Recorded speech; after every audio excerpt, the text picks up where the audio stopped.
ईशमीशान निर्वाणरूपम् विभुं व्यापकं ब्रह्मवेदस्वरूपम्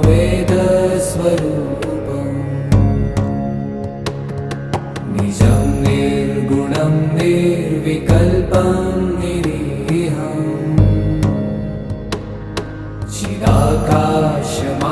चिदाकाशमाकाशवासं भजेऽहम्